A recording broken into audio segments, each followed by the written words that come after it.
Good morning friends, स्वागत आहे तुमचं आजच्या प्री मार्केट रिपोर्टमध्ये. तर मग चला सुरुवात करूयात आजच्या प्री मार्केट रिपोर्टला आणि जाणून घेऊयात की आज आपल्या स्टॉक मार्केटमध्ये काय होऊ शकतं ते.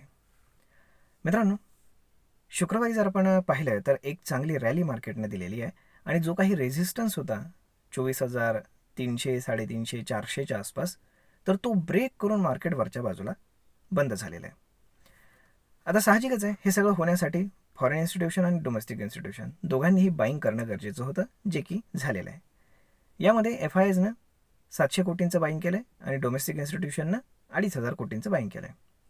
आणि त्यामुळेच आपण पाहू शकतो की एक डीप मार्केटमध्ये आल्यानंतर सडन बाईंग जे सुरू झालं 12 वाजल्यानंतर मार्केट वरच्याच बाजूला गेलं, पुन्हा मार्केटनं मागे वळून पाहिलं नाही. परंतु आता काय होऊ शकतं लक्षात घ्या. आता मार्केट वरती जो गॅप पेंडिंग आहे 24,700पर्यंतचा, तर तो इमिजिएट फील करेल, कारण मध्ये कुठेही प्राइस ॲक्शन बिल्ट झालेलं नाही आहे. त्यामुळे आता त्यानंतर पुढे काय होऊ शकतं, तर 24,700वरनं रेझिस्टन्स यायला पाहिजे. जर तो आला नाही तर मार्केट 24,850पर्यंत जाईल आणि हळूहळू ग्रॅज्युअली 25,000पर्यंत जाईल. परंतु ते एवढं इझी जाणार नाही जेवढं आत्ता आपल्याला वाटतंय, हे लक्षात ठेवा. त्यामुळे जे मार्केट आपण जनरली म्हणतो की मार्केट गॅप अप किंवा गॅप डाऊन्स ओपन होतं, तर त्याच्यामध्ये ऑप्शन बायरला फार एज राहत नाही. कारण मार्केट जेव्हा सडनली गॅप अप ओपन होतं त्यानंतर काय होतं की हळूहळू मार्केट वरती जातं, परंतु तिथेच थांबतं एका छोट्याशा एरियामध्ये, आणि त्यामुळे ऑप्शन बायरला पैसे मिळत नाहीत. ओव्हरनाईट मिळतात, परंतु ती रिस्क फार लोक घेऊ इच्छित नाहीत, किंवा शनिवार रविवारमध्ये काय होईल काही सांगता येत नसतं म्हणून.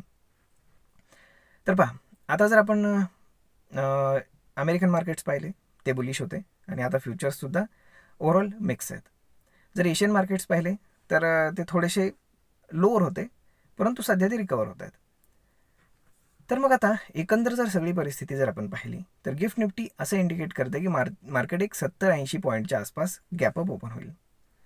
आता मार्केट जिथे बंद झालं होतं तिथनं जर तुम्ही 70-80 पॉईंट पकडले तर ऑलमोस्ट मार्केट त्या झोनमध्ये ओपन होतं आहे की जिथनं मार्केट म्हणजे फार इझिली 24,700ला क्रॉस करू शकतं.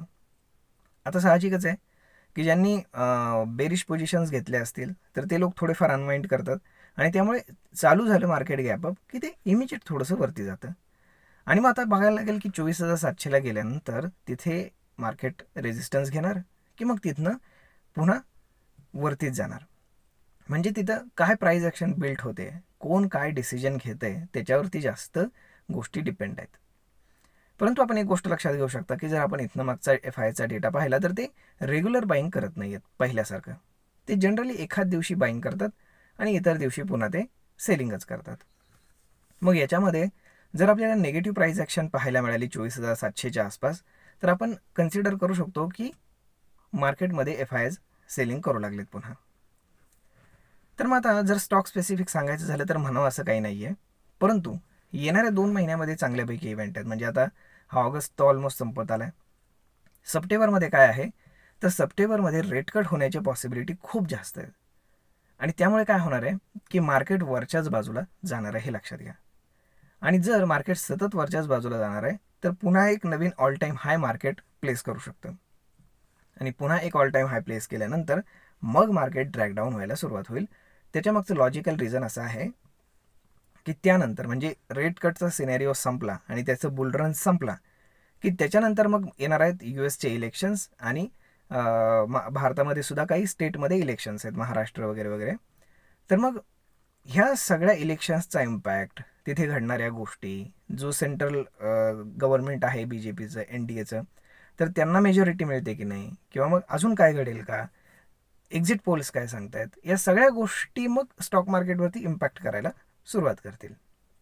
याच्यामध्ये साधी गोष्ट आहे, जर NDAला बहुमत मिळण्यासारखी परिस्थिती असेल पुन्हा एकदा त्या राज्यांमध्ये सुद्धा, तर मार्केट पुन्हा वरच्या बाजूला जाईल.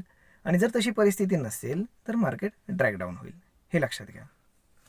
त्यामुळे हे इव्हेंट्स असल्यामुळे मार्केट वॉलाटाईल राहणार आहे, परंतु एका झोनमध्ये राहू शकतं. म्हणजे ब्रॉडर रेंज जर आपण पाहिली तर हायर साईडला मॅक्सिमम 26,000, त्याच्यावर नाही. डाऊन साईडला पाहिलं तर 24,000, त्याच्या खाली येण्याची शक्यता तशी बऱ्यापैकी कमी वाटते. जर असा एखादा इन्सिडेंट घडला नाही, जसं इराण इस्रायल यांचं समजा युद्ध झालं नाही, किंवा मग रशियानं काही इंटरफेअर केलं नाही, किंवा चायनानं काही इंटरफेअर केलं नाही, म्हणजे असं जिओ पॉलिटिक्समध्ये जर समजा काही फार मेजर चेंजेस झाले नाहीत, तर मग बाकी सगळं व्यवस्थित राहू शकतं. आता जर आपण पाहिलं तर मार्केट व्यवस्थितच राहणार आहे, काही प्रॉब्लेम नाही. आणि डाऊन साईडला 24,000ची जी रेंज होती तर ती बुल्सने डिफेंड केलेली आहे, हे आता आपल्याला कन्फर्म झालं आहे. त्यामुळे आता जो इमिजिएट रेजिस्टन्स आहे तर तो आता होणार 24,500. ओके. आणि मार्केट आता तिथनं वरच्या पायरीला चढायला हळूहळू सुरुवात करणार. तर मित्रांनो, बँकिंग स्टॉक्स ह्या एवढ्या दिवसांमध्ये त्यांनी अंडर परफॉर्म केलं होतं. त्यांनी शुक्रवारी फार चांगलं काम करून दाखवलं आहे.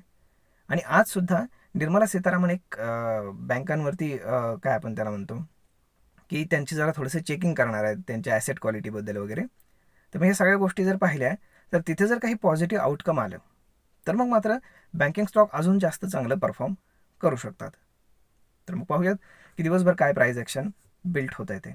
परंतु पॉझिटिव्ह बायस राहणार आहे मार्केटमध्ये, एवढं मात्र खरं. निगेटिव्ह बायस आता संपलेला आहे की जिथं बियर्सने मार्केटला 24,000च्या खाली दाबण्याचा प्रयत्न केला आणि 24,000च्या खाली क्लोजिंग करण्याचा प्रयत्न केला बऱ्याचदा, तर तो सक्सेसफुल झाला नाही आहे. त्यामुळे FISने सुद्धा सेलिंगचा नाद सोडून बाईंग केलेलं आहे, हे आपण पाहिलेलं आहे. तर मग पाहूयात आज काय घडतं ते. आय होप तुम्हाला हा व्हिडिओ, ही माहिती नक्कीच ट्रेड आणि इन्व्हेस्टमेंट करण्यासाठी उपयोगी पडली असेल.